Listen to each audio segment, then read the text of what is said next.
Tai reiškia, kaip gaunasi jo, kad mes šitoj vietoje, jeigu žiūrėti iš sielos lygio, jeigu suprimityvinti viską pasakot, mes skambam tam tikrą vibraciją.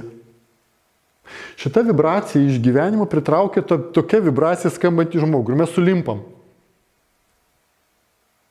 Pagaunat, jeigu žmogus yra aukos būsenoj, jisai pritraukia persekiotoją. Jie sulimpa. Ir jie sukuria karmą. Karma tai reiškia santykį sukuria skausmą.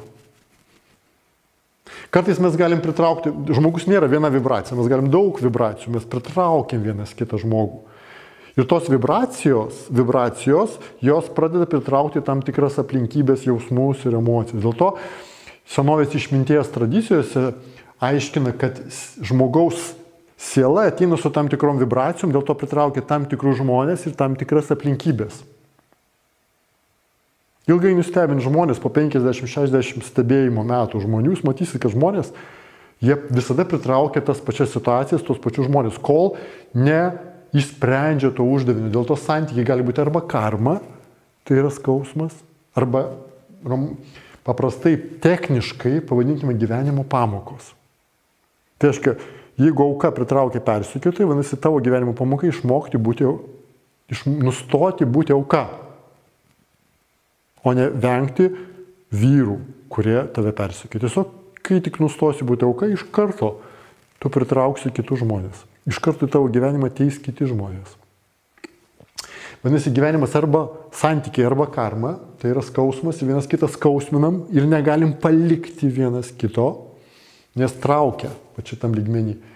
Gali būti santykiai kaip išsilaisvinimas iš karmos. Mes susitikom, mes sukėlėm vienas kitam skausmą, po to išmokom, suvokėm, perpratom ir pradėjom gyventi kitaip ir neskaudinam vienas kito. Vat jeigu jūs taip padarėte su savo mylimu žmogum, jūs šitoj vietoj aptikot, kas yra išsilaisvinimas iš karmos. Iš minusų pereinat į pliusą. Tada gali vėl kitą pamoką atsirasti. Gali. Ir vėl bus kažkur skausmas, ir vėl, jeigu praeisim, vėl. Ir tada gali atsirasti dar toks sielų ryšių režimas, kada mes patiriam dvasinės dovanas. Indai vadina praeituose gyvenimuose, mes jau daug kad dirbom, susitinkam ir viskas iš karto sekasi. Viskas vyksta pagal visas šitas, ką aš pasakoju, ir šitas. Tiesiog natūraliai. Arba jūs dirbat, mokinatės ir staiga pradeda tai vykti jūsų gyvenime. Kartais yra pa žmonės, kurie nieko nesimokino, dvasiškai netobulėjo ir pas juos jau dvasinės dovanos vyksta. Ir yra tokių žmonių, ir jie negali paaiškinti, kaip su jais tai atsitiko. Tiesiog taip yra, mes tiesiog būnam savimi. Ir ačiū Dievui, kad yra tokie žmonės, nes dėka jų mes galim pamatyti, kad tai yra įmanoma. Ir yra paskutinis, dar toks, ką galima žodžiais įvardinti, yra bendra sielos misija. Mes aptinkame, kad mes kaip sielos vienas kitam padedam realizuoti savo sielos misiją, vienas kitam padedam spręsti gyvenimo pamokas. Tai yra begalinė gili sielų draugystė. Kitas žmogus skaudina, bet ir padeda savo buvimu praeiti tas pamokas. Čia neįtikėtinai brandi sąveika poroje irgi atneša pliusą. Dėl to gali būti, sielų ryšys gali atnešti ir minusą. Bet tas minusas visada tam, kad pervesti į pliusą. Gali būti tik pliusai ir gali būti pliusai, kada mes randam bendrą misiją. Vadinasi, jeigu mes pagal sielos ryšį gyvename, mes praeiname tas pamokas. Tai nereiškia, kad nėra skausmų, yra skausmų, bet mes jas praeiname. Ir tada mes pradedam gyventi pagal savo sielos pašaukimą. Padedam kitam žmogui gyventi pagal sielos pašaukimą, o ne perdavinėjam, kad tas žmogus gyventų pagal mano scenarijų. Mes džiaugiamės, jeigu kitas žmogus atrado savo sielos pašaukimą ir palaikom, ir praplečiam savo scenarijus, atidarom širdį, kad jisai galėtų gyventi pagal savo sielos pašaukimą. Ir jisai kažką padaro, kad tu galėtum gyventi pagal sielos pašaukimą. Sielos pašaukimas tai reiškia pilnatvė, realizacija, pasitenkinimas, harmonija, džiaugsmas, vieta, kad aš esu ten, kur turiu būti, aš galiu daryti tai, kam esu sutvertas. Daug visokių romantinių pavadinimų yra. Bet kitas žmogus gali būti tas, kuris jums padeda taip gyventi. Taip, jeigu tas žmogus daro iš sielos pusės, visada galima patikrinti. Tada jis praplės savo kontraktą, jis praplės savo scenarijus, jis praplės savo interesus, norus praplės. Ir nebus susispyręs, aš to nenoriu ir viskas. Nes norai yra sukūriami. Jis paims šitą norą ir pakeis kitų norų. Tai reiškia, paims šitą vertybę ir pakeis naują vertybę. Nu, žinot kaip, sėslus gyvenimo būdas pakeičiamas vertybė sportavimas. Ir turit norą sportas.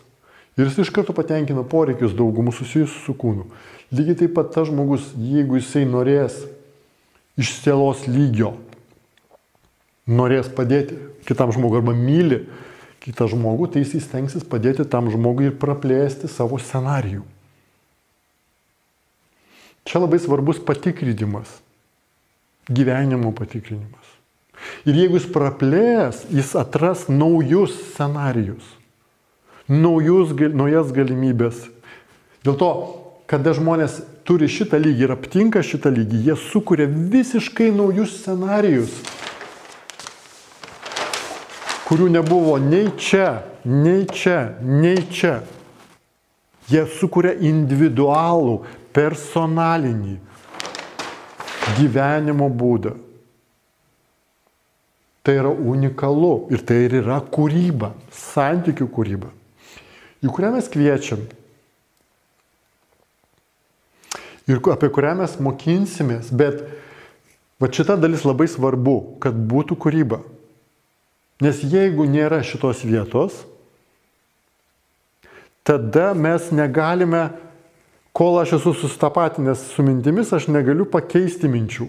Kol aš esu susitapatinęs su emocijom, aš negaliu pakeisti emocijų. Kol aš susitapatinęs su kūnu, aš negaliu pakeisti kūno. Aš turiu kūno reakcijos, aš turiu nulipti nuo žirgo mintys, emocijos. Ir kūnas atsisėsti į vežimą ir valdyti juos.